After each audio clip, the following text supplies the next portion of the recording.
Chapter 3. The Soap Making of Remember Biddle. It may chance that you will not be able to return by Thanksgiving Day? Remember Biddle asked, with almost a sob in her voice. A little Puritan girl of long ago was Remember, dressed in a long straight gown of gray stuff, heavy hobnailed shoes, and wearing a white kerchief crossed about her neck. She stood in the door of the little log farmhouse that looked out upon the dreary stretch of the Atlantic coast, with Plymouth Rock raising its gray head not so very far away. No wonder Remember felt unhappy. Her mother was at the door, mounted upon her horse, and ready to start away for quite a long journey, as journeys were counted in those days. She was going with a bundle of herbs to care for a sick neighbor who lived a distance of 10 miles away. It had been an urgent summons brought by the post carrier that morning. The neighbor was ill indeed, and the fame of Mistress Biddle's herb brewing was well known through the countryside. She leaned down from the saddle to touch Remember's dark braids. The little girl had run out beside the horse and laid her cheek against his soft side. Her father was far away in Boston, attending to some important matters of shipping. Her mother's going left Remember all alone. She repeated her question. "Shall I be alone for Thanksgiving Day, mother dear?" she asked. Her mother turned away that the little girl might not see that her eyes as well were full of sorrow. "I know not, Remember. I sent a letter this morning by the post carrier to Boston, telling your father that I should wait for him at neighbor Allison's, and if I could leave the poor woman, he could come home with me. I hope that we shall be here in time for Thanksgiving Day, but if it should happen, remember that you must be alone. Take no thought of your loneliness. Think only of how much cause we have for being thankful in this free, fertile land of New England. And keep busy, dear child. You will find plenty to do in the house until my return." Throwing the girl a goodbye kiss, Mistress Biddle gave the horse a light touch with her riding whip and was off down the road, her long, dark cloak blowing like a gray cloud on the horizon in the chill November wind. For a few moments, Remember leaned against the beams of the door, listening to the call of a flock of flying crows and the crackling of the dried corn stalks in the field back of the house. Beyond the cornfield lay the brown and green woods, uncut, save by an occasional winding Indian trail. The neighboring cabins were so far away that they looked like toy houses set on the edge of other fields of dried corn stalks. Looking again toward the woods, Remember shivered a little. She saw in imagination a tall dark figure in gay blanket and trailing feather headdress stalk out from the depths of the thicket of pines and oaks. Then she laughed. "There hasn't an Indian passed here since early in the summer," she said to herself. "Mother would not have left me here alone if she had not known that I should be quite safe. I will go in now and play that I am the mistress of this house, and I am getting it ready for company on Thanksgiving Day. It will be so much fun that I shall forget all about being a lonely little girl." It was a happy play. Remember tied one of her mother's long aprons over her dress to keep it clean, and began her busy work of cleaning the house and making it shine from cellar to ceiling. She sorted the piles of ruddy apples and winter squashes and pumpkins in the cellar, and rehung the slabs of rich bacon and the strings of onions. As she touched the bundles of savory herbs that hung about the cellar walls, Remember gave a little sigh. "I see no chance of these being used in the stuffing of a fat turkey for Thanksgiving," she said to herself. "It may be that I shall have to eat nothing but mush and applesauce for my dinner, and all alone. Ah, well a day." She began to sing in her sweet, child voice one of the hymns that she had learned at the big white meeting house. "The Lord is both my health and light. Shall men make me dismayed? Since God doth give me strength and might, why should I be afraid?"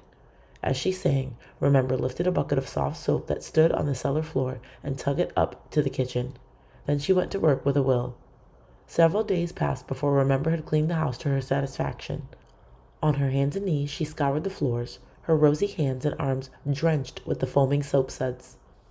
Afterward she sprinkled sand upon the spotless boards in pretty patterns, as was the fashion in those days.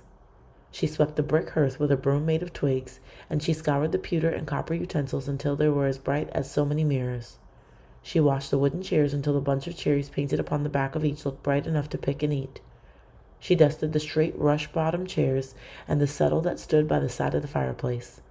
Even the tall clock in the corner had its round glass face washed. Then Remember stood in the center of the kitchen looking at the good result of her work. "My mother herself could have done no better," she thought. Then she looked at the keg that had held their precious store of soft soap. There was no soap to be bought in those long-ago days. The Puritans were obliged to make their own. "I have used up all the soap. Oh, what will my mother say at such waste? What shall I do?" Remember said in dismay. She sat down by the fire and thought. Suddenly she jumped up. A happy plan had come to her. I will make a mess of soap, Remember said to herself. I have helped Mother to make soap many a time, and I can do no more than try. It is yet some days until Thanksgiving, and I should be sadly idle with nothing more to do now that the house is put so well in order. The soap-making barrel, a hole bored in the bottom, stood in a corner of the cellar. It was light enough so that Remember could easily handle it, and she was strong for her 12 summers and winters. In the bottom of the barrel she put a layer of clean, fresh straw from the shed. Over this she filled the barrel as far as she could with wood ashes. Then she rolled and tugged and lifted the barrel to a high bench that stood by the kitchen door, taking care that the hole was just above a large empty bucket. Then Remember brought pails of water and, standing on a stool, poured the water into the barrel until it began to drip down through the ashes and the straw into the bucket below. It looked rather dirty as it filtered down into the bucket, but Remember took good care not to touch it with her fingers, for she knew that it had turned into lye. Late in the afternoon, Remember took out a hen's egg and dropped it into the bucket to see what would happen. It floats, she said. Now I am sure that I made the lye right, and I can attend to the grease tomorrow. Remember had to start a huge fire the next day, and she got out the great black soap kettle, filled it with a lye, and hung it over the fire. Into this she put many scraps of meat fat and waste grease that her mother had been saving for just such a soap-making emergency as this. It bubbled and boiled, and Remember carefully skimmed from the top all the bones and skin and pieces of candle wicking that rose, as the lye absorbed the grease and cooked it into a thick, ropey mixture. It looked very much like molasses candy as it boiled, and after a while Remember knew that it was done.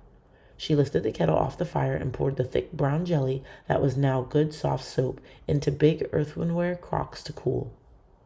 I made the soap quite as well as my mother could, Remember said to herself with a great deal of satisfaction as she put the crocks, all save one, in the cellar. This one she kept for use in the kitchen. There's not another thing that I can think of to do, Remember said now. She looked out of the window at the bleak, bare fields behind which the November sun was just preparing to set in a flame-colored ball. Here it is the afternoon before Thanksgiving Day, and Mother and Father are not home yet, and we haven't anything in the house for a Thanksgiving dinner.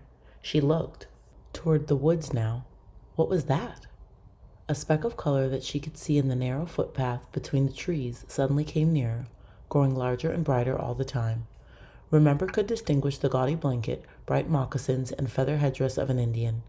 Stalking across the field, he was fast approaching their little log house, which he could easily see from the woods, and which seemed to offer him an easy goal. Remember covered her face with her hands, trying in her terror to think what to do. The bolt on the kitchen door was but a flimsy protection at best. Remember knew that the Indian would be able to wrench it off with one tug of his brawny arm.